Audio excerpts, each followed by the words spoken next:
প্রথমে কড়াই চিচিঙে ভেজে নিয়েছি আর কড়াইটা ভাজতে দিয়েছি। ওখানে চিচিংটাও ভাজা, আলুটাও ভাজা হয়ে গেছে।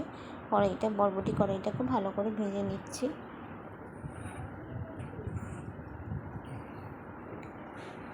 দেখো প্রায় হয়ে এসেছে কড়াইটা ভাজা। বরবটি কড়াইটা ঢেলে নেব, ভাজা হয়ে এসছে।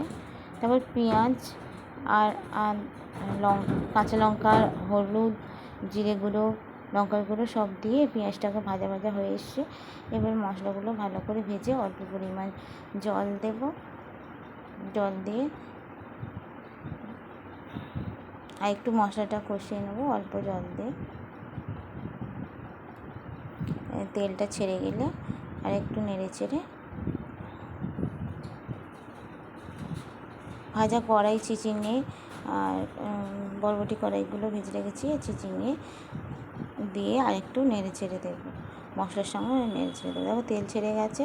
এবার ভাজা কড়াই ও চিচিঙে আলু আছে সেইগুলো দিয়ে আর একটু মশলার সঙ্গে কষিয়ে নেব ভালো করে নাড়াচাড়া। তেল ছেড়ে এসছে। এবার দিয়ে একটু চাপা দিয়ে দেবো, দিয়ে একটু খুলে আর একটু মশলার সাথে নেড়ে চেড়ে নেব। সবজিটাকেও ভালো করে ভেজে নিয়েছিলাম, এবার মশলাটাকেও ভালো করে ভেজে নিয়েছি। এবার মশলার সাথে সবজিটাও ভালো করে ভেজে নিলে তাহলে আর একটু মশলাটাও সব সবজির সঙ্গে মাখা মাখা হয়ে যায়, মশলাটা ঢুকে যায়, খেতেও টেস্টি হয়।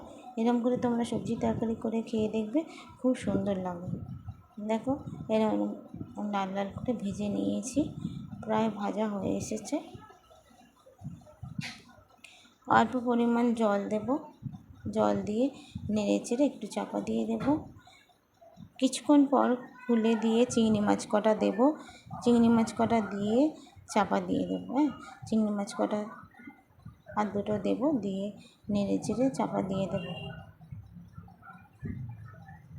চিংড়ি মাছ কটা দিয়ে ভালো করে চাপা নেড়ে চেড়ে দেবো, দিয়ে একটু চাপা দিয়ে দেবো।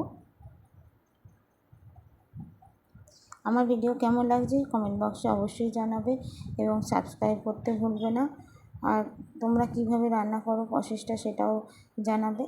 দেখো চাপা দিয়ে দিলাম, কিছুক্ষণ পরে খুললাম, দেখো এরকম তৈরি হয়ে গেছে তরকারিটা কমপ্লিট। কেমন হয়েছে কমেন্ট করতে ভুলবে না। শুভ দুপুর, সবাই সুস্থ থেকো, ভালো থেকো।